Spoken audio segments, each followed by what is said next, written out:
بسم اللہ الرحمن الرحیم۔ آج میں ایک اور مسئلہ جو ہے بہت ہماری سوسائٹی میں ہمارے پاس جو بہت سارے مسائل آتے ہیں، ان میں سے ایک بڑا مسئلہ کیا ہے کہ جی یہ جو شوہر ہے یہ میری طرف توجہ نہیں دیتا، یہ اپنے ماں باپ کی سنتا ہے،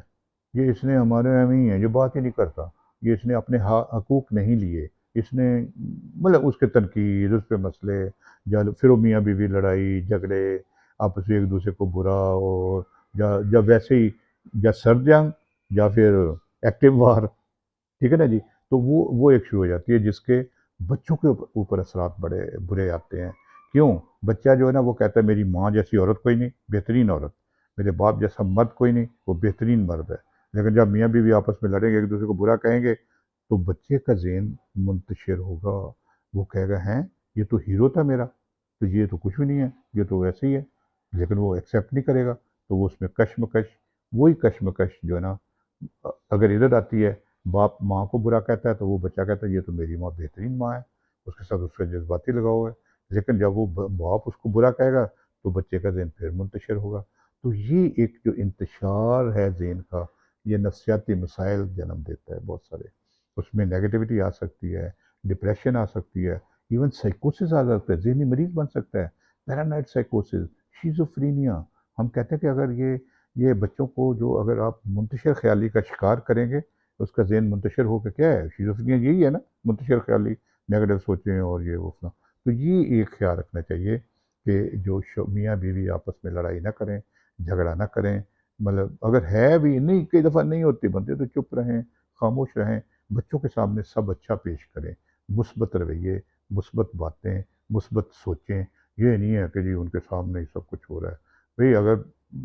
کوئی ہے بھی اختلافات، ہے بھی مسائل، تو اپنے تک رکھیں، تنہائی میں جو کچھ کر لیں، کہنا ضرور ہے کسی کو، دیکھیں ایک برا آدمی ہے تو ضرور کہنا کہ تم برے ہو، گندے ہو، یہ ہو وہ فلاں، چپ کرو، اپنے کام سے خود اچھے بن جاؤ، ٹھیک ہے نا، اپنا رویہ اچھا رکھو۔ تو یہ ایک بہت ضروری بات ہے کہ آپ نے بچوں کے سامنے یہ ایسا نہیں کرنا، تاکہ بچوں کے اوپر نیگیٹو جو منفی اثرات نہ ہوں اور ان کا ذہن منتشر نہ ہو۔ ایک اور بات جو یاد رکھنے کی میں جو اکثر کہتا ہوں، میں کہتا ہوں دیکھیں جو شوہر ہے، مرد ہے، اس کو 7 جو مختلف خانوں میں اس کی زندگی بٹی ہوئی ہوتی ہے، میاں بیوی بچے، ایک ایک اسپیکٹ ہے اس کی زندگی کا، ان کو خیال رکھنا چاہیے۔ دوسرا اسپیکٹ اس کے ماں باپ جس نے اس کو پیدا کیا اور پالا، وہ بہت ضروری ہے کہ ان کا عزت احترام، ان کا خیال رکھیں۔ اس کے بہن بھائی جن کے ساتھ وہ بڑا ہوا، سب کچھ ہوا، اس کا خون کا رشتہ ہے۔ پھر اس کے سسرال والے جنہوں نے اپنی بیٹی ان کو دے دی، پھر اس کی فیملی والے جنہوں نے ہمیشہ اس سے امیدیں رکھی ہوتی ہیں، جو اس کے ساتھ سب محبت پیار جو بھی ہے، جو ایک خون کے رشتے ہیں۔ پھر اس کا اپنا جاب وغیرہ، جہاں جاب کرتا ہے اس چیز کا بھی اس کے اوپر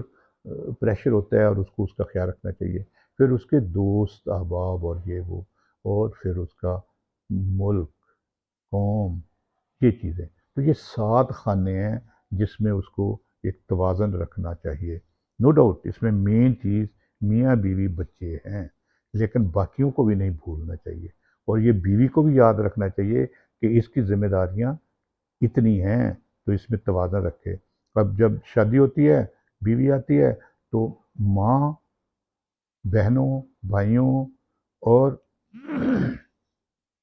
بیوی اور سسرال کشمکش شروع ہو جاتی ہے۔ بیوی کہتی میرا شوہر، کیونکہ اس نے بڑے خواب دیکھے ہوتے ہیں کہ میں اپنے گھر جاؤں گی تو میرا یہ ہوگا تو میرا وہ ہوگا، فلاں ہوگا، وجہ وہ ایک گھر چھوڑ کے بھی آتی ہے۔ تو وہ جب اس کو نہیں ہوتا، تو ادھر ماں اور بہن بھائی، اگر خاص طور پہ کماؤ بیٹا ہے، تو وہ ان کو یہ خطرہ ہوتا ہے کہ یہ کوئی اس کو لے نہ جائے، ہماری دنیا برباد نہ ہو جائے، ہم سے دور نہ ہو جائے، ان کی ایک اٹیچمنٹ ہوتی ہے۔ تو یہ کشمکش جو ہے نا، اس کے اثرات نہ صرف فیملی کے اوپر بلکہ مرد کے اوپر، شوہر کے اوپر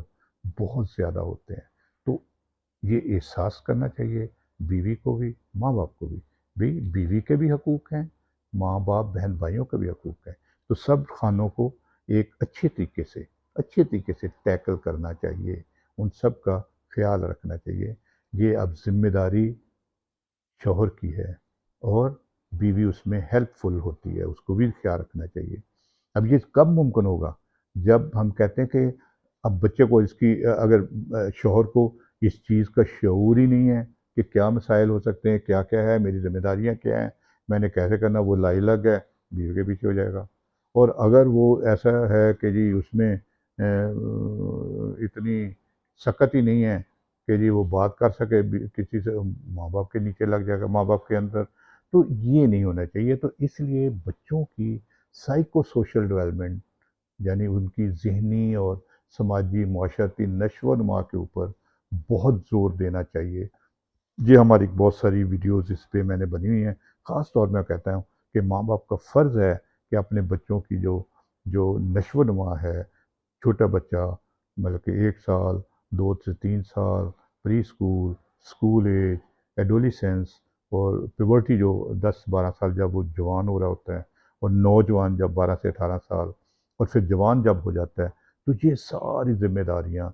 بہت اچھے طریقے سے پہلے سمجھیں کہ کیا کرنا چاہیے، یہ ذمہ داریاں کیا ہوتی ہیں، پھر ان کو بچے کی اس طرح تربیت کریں، پھر اپنی بھی تربیت کریں کہ جب ہمیں بھی ضرورت ہوتی ہے، ہمیں بھی کہاں کہاں سکھایا جاتا ہے کہ کیسے رہنا ہے، کیا کرنا ہے، کون سکھاتا ہے؟ ہماری مسجدوں میں ہے، حالانکہ مسجدیں ایک بہترین تعلیم کا ذریعہ ہے۔ اسی طرح آیا ہمارے اسکولوں میں ہے، ہمارے ٹی وی پہ ہے، ہمارے سوشل میڈیا پہ ہے، ہمارا پرنٹ میڈیا میں ہے، کہیں نہیں ہے۔ کوئی ہماری تربیت کا انتظام نہیں ہے سائیکولوجیکل اور جو سائیکو سوشل ڈیولپمنٹ کا، کوئی ہے ہی نہیں ہے، کوئی میڈیا، کوئی فورم ہی نہیں ہے، تو کیسے تربیت ہوگی؟ بس لے دے کے ماں باپ کتابیں جو تھوڑی بہت ہیں وہ بھی اب رواج ختم، اب اپنی اپنی پڑی ہوئی ہے۔ تو یہ ذرا میں کہتا ہوں کہ یہ ضروری ہے، ہمارا سائیکو سوشل ڈیولپمنٹ کے جو کوئی 8 10 12 ویڈیوز ہیں وہ ضرور دیکھیں، اپنی بھی تربیت کریں، اپنے بچوں کی بھی تربیت کریں، اور سارا جو ہے نا اس کو کریں، اور ایک جو شوہر ہے اس کو اپنے یہ سارے جو ذمہ داریاں ہیں ان کو اچھے طریقے سے ایک توازن کے ساتھ آگے بڑھنا چاہیے، اور جو وائف ہے اس کو اس کی ہیلپ کرنی چاہیے، سمجھنا چاہیے کہ کیا ہے اپنی ذمہ داریوں کو بھی اور شوہر کی۔